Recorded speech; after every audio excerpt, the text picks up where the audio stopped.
Gutenberg.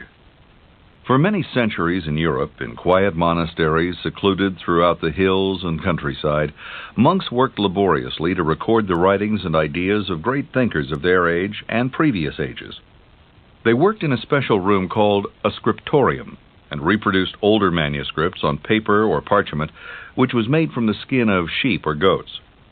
They wrote with blunt pointers made of metal, painstakingly recreating each word and sentence in the ornate, elegant script typical of their times. They worked by day and they worked by night.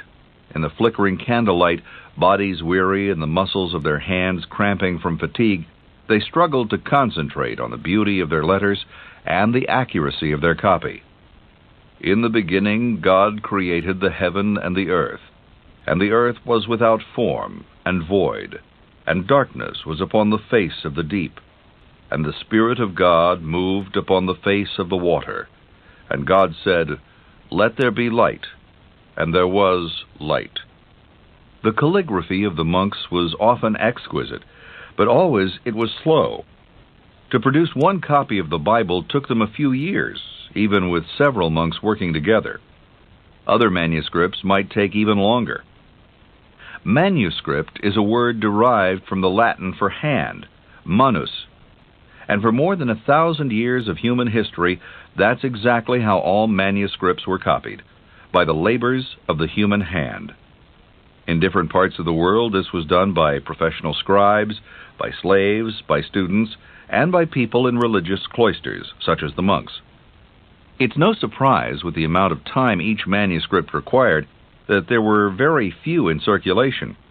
Officials of the church had some, and the governments had some. But the only private individuals who owned manuscripts were wealthy nobles who could afford the high cost of them, sometimes 100 gold pieces for a single volume. People in the lower classes would be lucky to even glimpse one manuscript in all their lives. Even if one did have access to the few manuscripts tucked away in vaults and gold boxes and secret chambers all over Europe, it would often have been difficult to read them. The parchment might be wrinkled at the edges, so the words at the end of the lines were lost. The spelling and grammar might be incorrect, depending on the skill of the person who copied it. Some manuscripts were in scrolls as much as 20 feet long, and the process of rolling and unrolling them was difficult and damaging.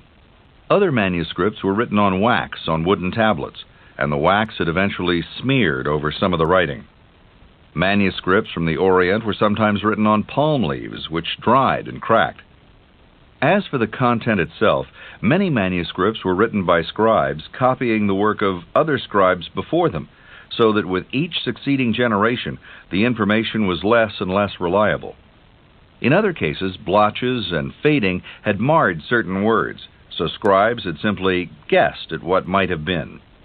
Nevertheless, all these manuscripts, no matter what state of perfection or deterioration, were stored like treasures in the libraries of the privileged few. By the 15th century, humanity had accumulated a wealth of knowledge and had produced vast amounts of beautiful poetry and fiction. Yet none of it could reach the mass public. The public had never read Homer's Iliad or Odyssey. It knew almost nothing of the genius of Socrates, Aristotle, Plato, or Pythagoras. Out of its reach were Beowulf, Chaucer's Canterbury Tales, Dante's Divine Comedy, the poems of Omar Khayyam and Rumi, and the teachings of St. Francis. As the 1400s dawned, humanity lived in ignorance of all that it had learned. This was the state of the written word in the year 1400, when Johann Gutenberg was born. Within 50 years, he would change it all with a discovery that was among the most important events in all of history. Gutenberg would give us the printing press, and with it, the modern book. And with that book, human knowledge and ideas were free to reach and affect the lives of every person on earth. Today we know almost nothing about Johann Gutenberg other than his one phenomenal contribution. What we know conclusively about his life would barely fill one of his printed pages.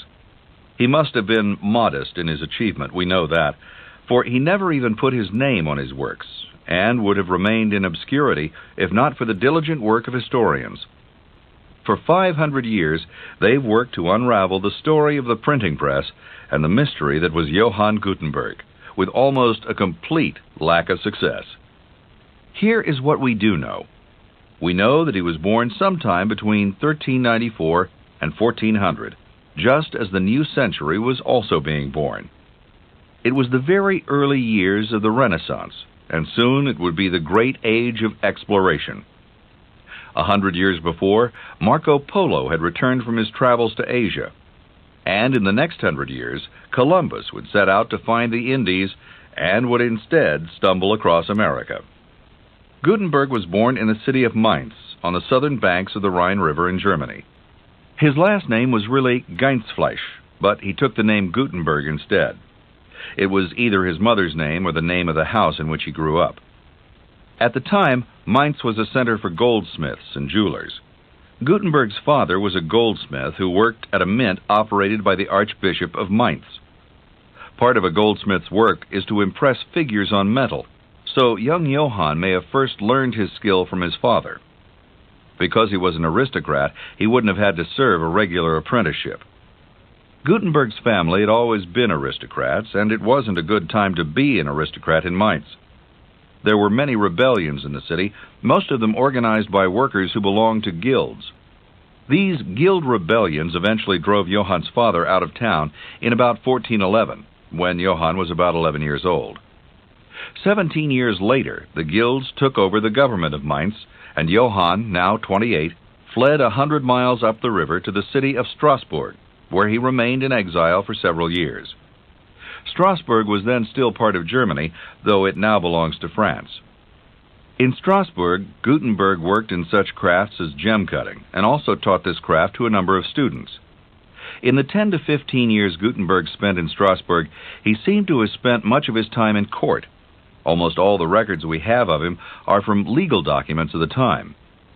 When he was about 36, a woman took him to court, claiming he'd promised to marry her and had backed out. We don't know how the court ruled on this sensitive matter, but we do know he never married, neither this woman nor any other. During this court proceeding, Gutenberg managed to get himself into even deeper trouble by denouncing one of the witnesses as a poor creature leading a life of lies and deceit. The witness, a shoemaker, sued for slander. This time we have the verdict in the case.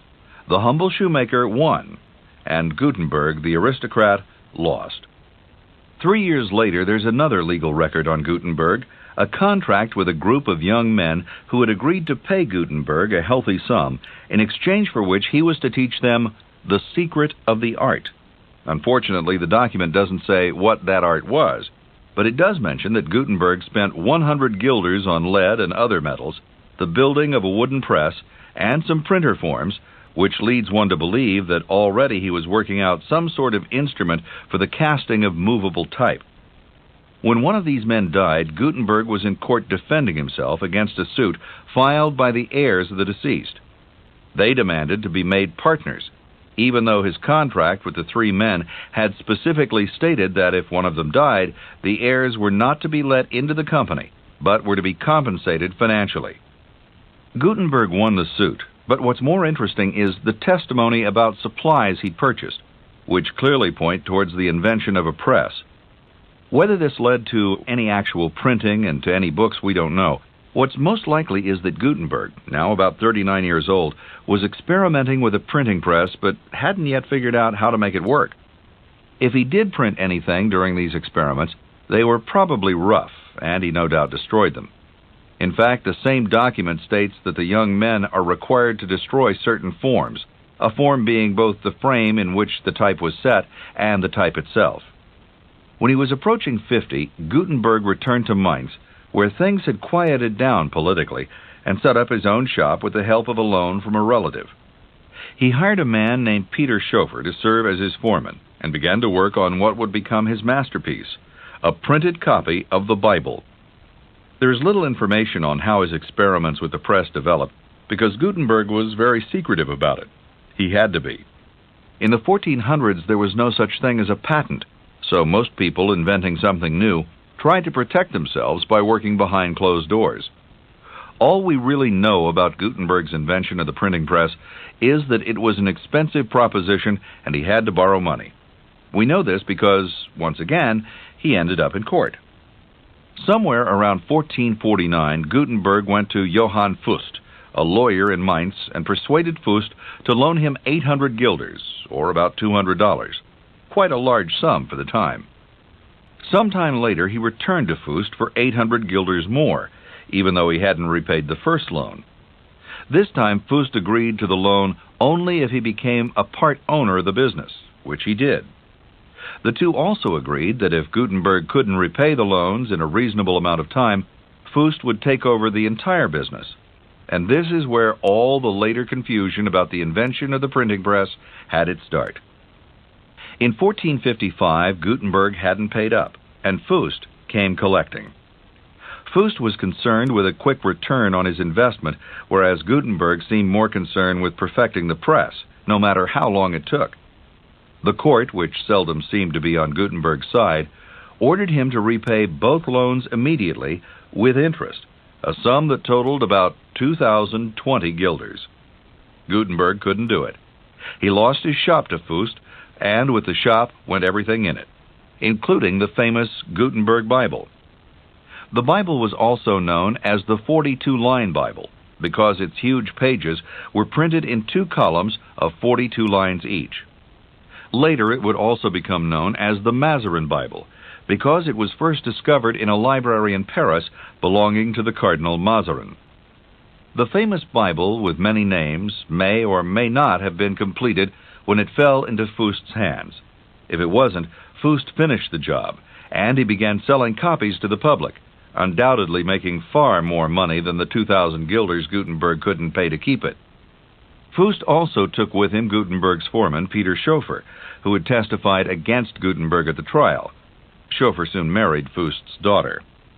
The new company was named Fust and Schoeffer, and from there on, historians have wrangled over just who should get the credit for the first book ever to be printed by machine. Some historians say Fust and Schoeffer did all the work on the Bible, and Gutenberg's only contribution was initial experiments with the printing press. It doesn't help that none of the copies of this original book are dated or signed. Most historians, however, have no doubt that it was Gutenberg who printed it, and they have some strong evidence on their side. One is a handwritten note attached to one of the copies of the Bible that is now in the National Library of France. The man who wrote the note is Heinrich Kremer, the same man who designed the exquisite borders of the book. According to Kremer, the Bible was completed and bound on August 24, 1456, probably a matter of months after Fust confiscated Gutenberg's business. The Bible was so large, 2 volumes, one of 324 leaves and one of 318 leaves, and would have taken so long to complete that it must have been finished or nearly finished when it came into the hands of Fust.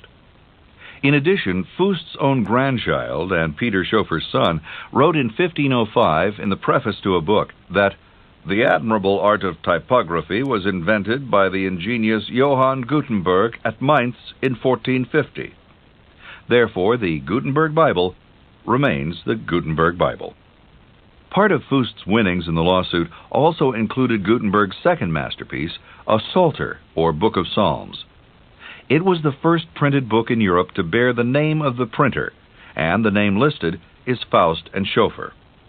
But scholars all agree that the mastermind behind the book was Johann Gutenberg. It's decorated with hundreds of 2-color initial letters and elegant scroll borders that required the clever technique of multiple inks on a single metal block. It would have been impossible for Fust and Schoeffer to have invented and perfected this technique in the short time between winning the lawsuit and publishing the book, a period of less than 2 years. It's even possible that the elaborate work on the Psalter is what made Fust so impatient with Gutenberg in the first place. After Gutenberg lost his shop, he opened another one and worked there for several years. Some people believe he printed another Bible, a 36-line Bible, and others believe he printed a Latin dictionary called a Catholicon. Neither of these works give credit to the printer, so it's impossible to be sure.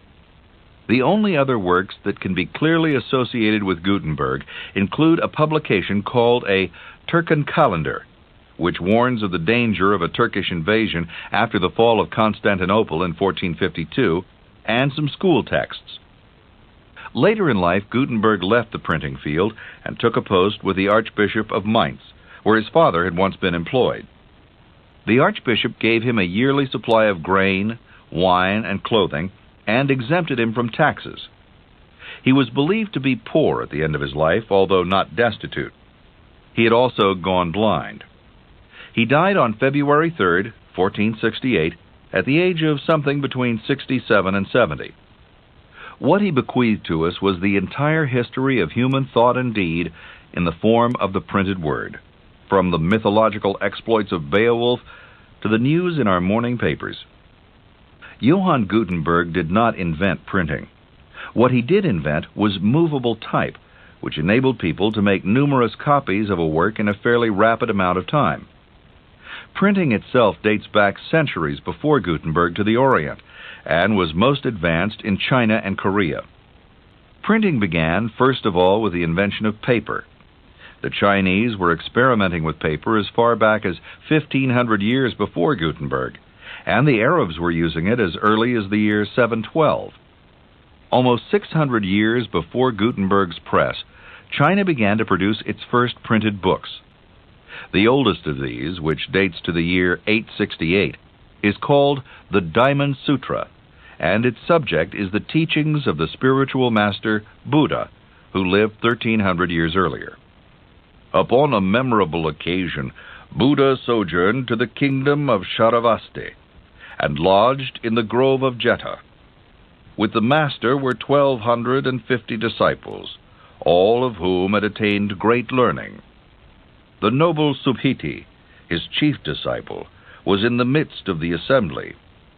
He arose from his seat, and kneeling upon his right knee, he pressed together the palms of his hands, and raised them toward Buddha.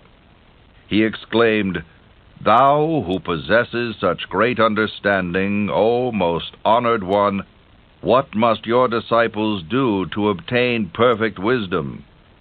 The Diamond Sutra is now in the British Museum. These early printed books were made from wooden blocks. Oriental characters were carved into a slab of wood about the size of a page. Ink was then poured over the slab, and paper was pressed against it. The inky images transferred to the page. Some Chinese books were also made from a form of movable type. In this case, one character at a time was carved in wood inside a mold. These many separate pieces were then put into a frame. Ink was poured over the whole frame, and again paper was pressed against it. The pieces, or characters, could then be removed and reorganized to form a new page. Later, the Chinese invented movable types made of porcelain and metal. Printed books were not a success in China. The Chinese language consists of so many characters, hundreds and hundreds, that it was too difficult and time-consuming to carve, mold, and print them. Luckily for Gutenberg, his language was based on the same simple 26-letter alphabet now common throughout the West. In the 1200s, when Marco Polo returned from China, the invention of Chinese paper found its way to Europe. But the idea of printed books somehow got left behind. It would be up to the innovative minds of Europe to invent printing all over again. Gutenberg dreamed up his printing press entirely on his own. To start out, Gutenberg created what is known as replica casting. He engraved individual letters in relief, then punched them into slabs of soft metal, such as bronze or brass, to produce models. Then he duplicated these models by casting them in molten liquid metal. Gutenberg found just the right blend of metals for his molds, the same blend that's used today. It consisted of lead, tin, and antimony. The tin was needed because lead alone would have oxidized and deteriorated the molds. The antimony was needed because lead and tin alone lacked durability. These molds were one of the earliest precision instruments. They enabled Gutenberg to arrange even lines of letters, which he then locked into place with wedges, to make up a form, a flat printing surface that was the key to a process that became known as letterpress printing. Many pages containing thousands of types or letters could easily be put on and taken off the press. Gutenberg's next important step was to develop an ink that would adhere to his metal type. Up until that time, ink was used only on wood and paper. He needed ink of a completely different chemical composition, and he found it by using some oil-based pigments that early Flemish painters used. Finally, Gutenberg needed a machine. He took the simple wine press of the time and adapted it into a screw and lever press that could print large pages of type. The press Gutenberg used had a fixed, flat lower bed or surface and a movable, flat upper surface called a platen. The upper bed was moved up and down by means of a small bar or worm screw.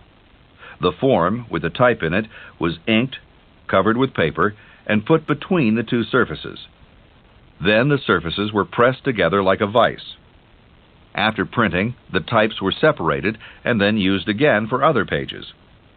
The basic four-step process that Gutenberg created was still the basis of a typographer's work until the mid-19th century. They, 1, took the type pieces letter by letter, 2, arranged them side by side in a composing stick, a strip of wood with corners, 3, evenly spaced the letters in each line by using blank pieces of lead between words, and 4, printed and then returned the letters to their type case.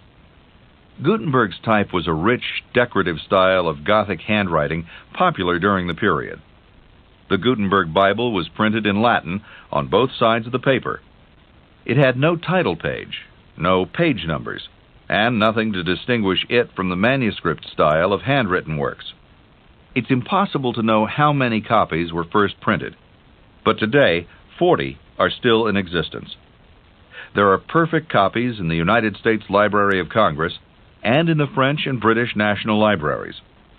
There are nearly complete copies in 5 other American libraries: the Huntington, the Morgan, the New York Public, and Harvard and Yale.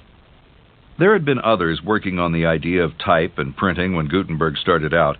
At least one printer in Holland was well on his way to solving the problem.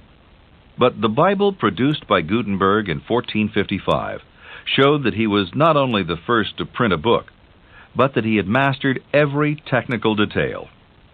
Gutenberg's printing methods weren't significantly modified until the 20th century.